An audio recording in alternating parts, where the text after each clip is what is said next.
One thing that is often overlooked when we talk about modern warfare is this. War does not only take place on the battlefield. It also takes place along isolated railway lines, at silent fuel stations, and throughout the supply chains that armies depend on to survive. Ukraine understood this a long time ago. In recent months, it has shifted some of its attacks away from the front lines and toward Russian logistics targets, places where every strike does more than destroy physical assets. It disrupts the entire military supply chain. Today, we are going to analyze one of these attacks. An oil tanker train was traveling along the Trans-Siberian Railway, carrying millions of liters of fuel intended to supply Russian military units in the east. But it never reached its destination. Ukrainian drones detected it, calculated their approach, and attacked. What happened next became a lesson in modern strategy, drone technology, and the consequences of exposing weaknesses in a military logistics network. First, we need to understand why an oil tanker train can be so important. Russia is not a country that lacks oil, but Russia does have logistics infrastructure that can be extremely vulnerable. The Trans-Siberian Railway is not simply a transportation route. It is a major artery supporting Russia's military economy in the east. From oil depots in Siberia to supply stations farther west, enormous quantities of fuel must travel along these railway lines. And these railway lines cannot be protected everywhere. Ukraine recognized this weakness. As Russian forces occupied parts of Ukrainian territory, the demand for fuel increased. Tanks need diesel. Aircraft need aviation fuel. Power plants need coal. Factories need energy. Every fuel train becomes an opportunity to reduce Russia's military capabilities. Every time a train is destroyed, Russia may need additional days, weeks, or even months to compensate for the loss. So how can Ukraine carry out attacks like these from a distance of more than 1,000 kilometers? The answer lies in drone technology. The unmanned aircraft Ukraine uses are not simply off-the-shelf products from civilian technology companies. They are modified systems, upgraded with military sensors, and programmed with military-grade precision. Their payloads can reach 10, 20, or even 30 kilograms. Their range can extend for hundreds of kilometers, and their accuracy can reach within just a few meters. Ukrainian engineers have done what engineers do everywhere. They take what they have and improve it. They modify commercial drones. They strengthen the control systems. They optimize the aerodynamics. They upgrade the sensors. The result is a new type of weapon, relatively inexpensive, sustainable, and extremely effective. The attack was carried out at dawn, between approximately 4 o'clock and 6 o'clock in the morning, when the sky was still dark and Russian air defense systems were not fully alert. A Ukrainian drone unit was positioned roughly 80 to 100 kilometers from the fuel train. The drones did not fly in a straight line. Instead, they followed winding routes, using the terrain to their advantage, valleys for concealment, and forests to reduce the chances of detection. Radar can detect objects flying high in the sky, but tracking objects flying close to the ground is much more difficult. The drones exploited this weakness. They flew low and fast, using technical characteristics designed to reduce their radar signature. As they approached the target, they used infrared cameras for observation, inertial sensors for navigation, and onboard computers to calculate the precise attack point. The fuel train was traveling at a steady speed of approximately 50 kilometers per hour. It had no idea that hostile drones were approaching. The train itself had no air defense system. It was simply a transportation vehicle. At around 5 o'clock in the morning, as the train passed through a relatively open area surrounded by forests, the Ukrainian drones began their final approach. The first drone, likely a reconnaissance drone, flew in close to confirm the target one final time. It circled the train, captured images, and recorded thermal data. Then it climbed higher and moved away from the immediate danger zone. A second drone, carrying a heavier payload, moved toward the target. It followed the attack route. The fuel train continued moving normally, completely unaware that danger was approaching. At the command center, Ukrainian personnel watched the data coming from the drones. They saw the GPS coordinates and operational measurements. Everything matched. The target was confirmed. The target was in position. The timing was critical. If they waited too long, the train could enter an area with heavier air defense coverage, or it could stop at a station near Russian forces. The attack order was issued. The drone carrying the payload was directed toward the precise attack point. It was programmed to strike the front section of the train, possibly near the locomotive, or perhaps one of the fuel cars farther back. The choice of impact point would determine the outcome. If the locomotive were disabled, the train would be immobilized. If a fuel tanker were hit, the entire train could catch fire. The operators chose the fuel tanker. They wanted maximum destruction. At a distance of roughly 30 meters, the drone initiated its final dive. It dropped in altitude and accelerated to maximum speed. Its wings were covered in dust and rain as they cut through the air.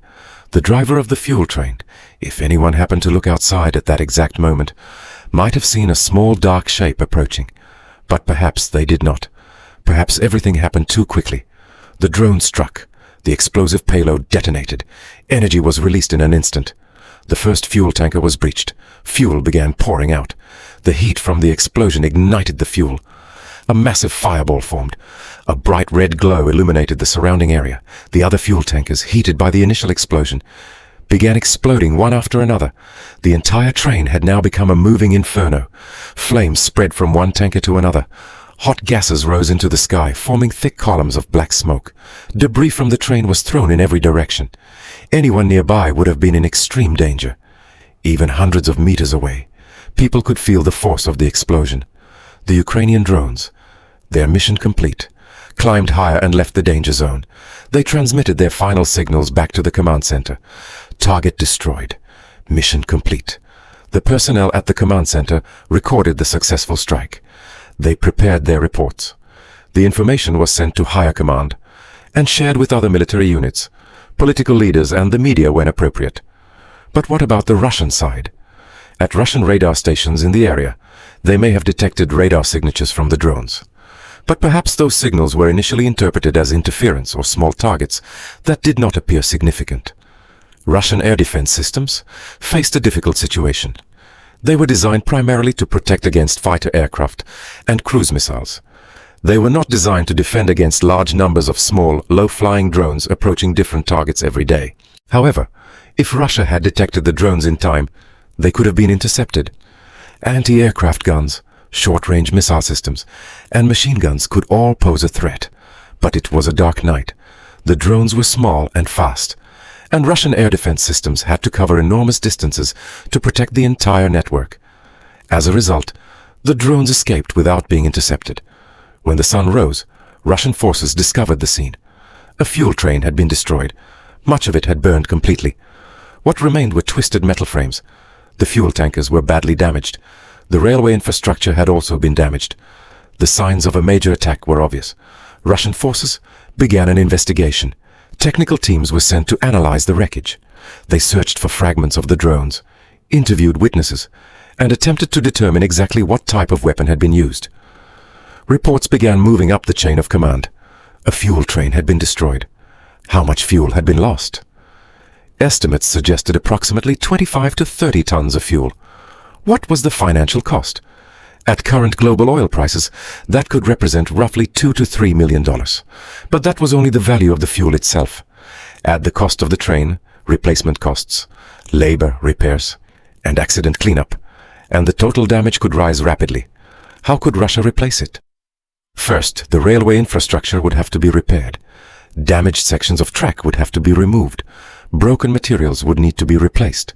New rails would have to be installed. How long would that take? Perhaps 3 weeks to a month, depending on the extent of the damage and the priority of the repair. During that time, trains could not pass through the damaged section. Other trains would have to be rerouted.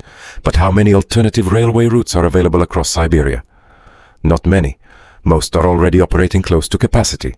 Therefore, even while one section is being repaired, the disruption can spread throughout Russia's logistics network.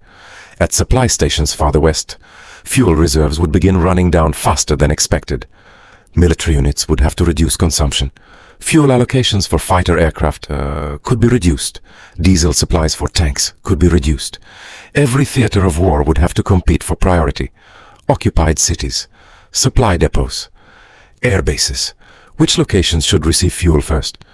That is the power of logistics attacks like these. They do not necessarily kill Russian soldiers directly. They do not necessarily destroy tanks or shoot down aircraft.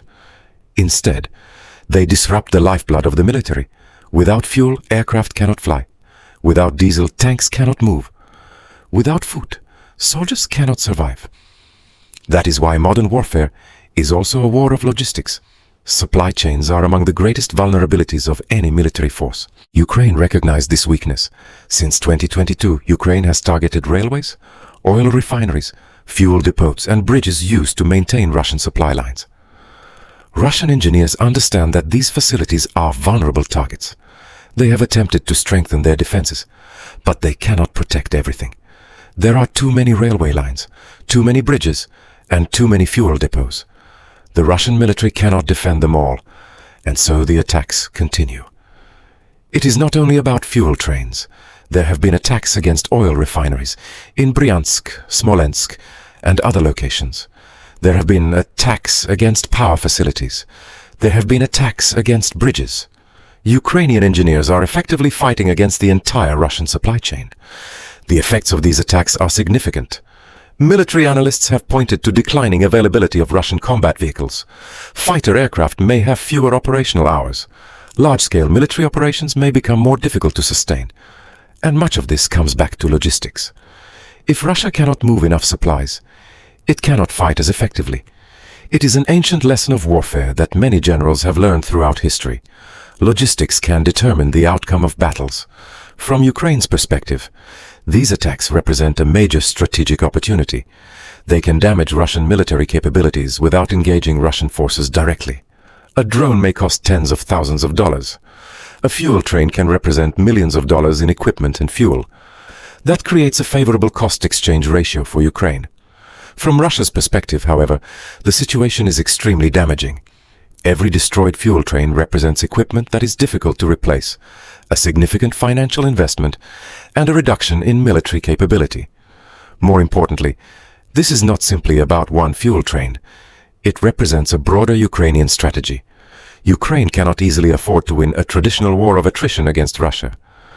But Ukraine can attempt to weaken Russia, slow its military operations, consume its resources, and turn the conflict into a prolonged war that Russia cannot easily win without significant international support.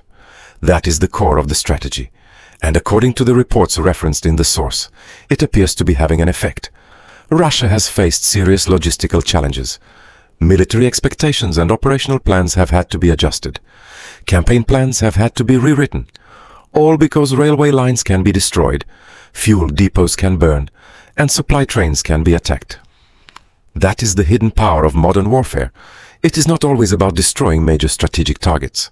Sometimes it is about attacking the small supporting structures, supply routes, and logistics systems that keep an entire military machine functioning. When we look back at this video, when we see drones approaching their targets and explosions lighting up the night, what exactly are we witnessing? We are witnessing a possible glimpse into the future of warfare, not simply the fighter aircraft and cruise missiles of the Cold War era, but drones, low-altitude technology, and adaptable weapons systems. We are seeing a smaller military force that can potentially become a smarter and more innovative fighting force by using technology in ways that commanders of the past could never have imagined. In the years ahead, we can expect to see more attacks like these. Other countries will study similar strategies. Drone technology will continue to evolve, and supply chains may increasingly become new battlefields. That is the lesson of drone attacks and destroyed fuel trains. In modern warfare, the battlefield does not end at the front line. Sometimes the most important battlefield is the supply chain itself.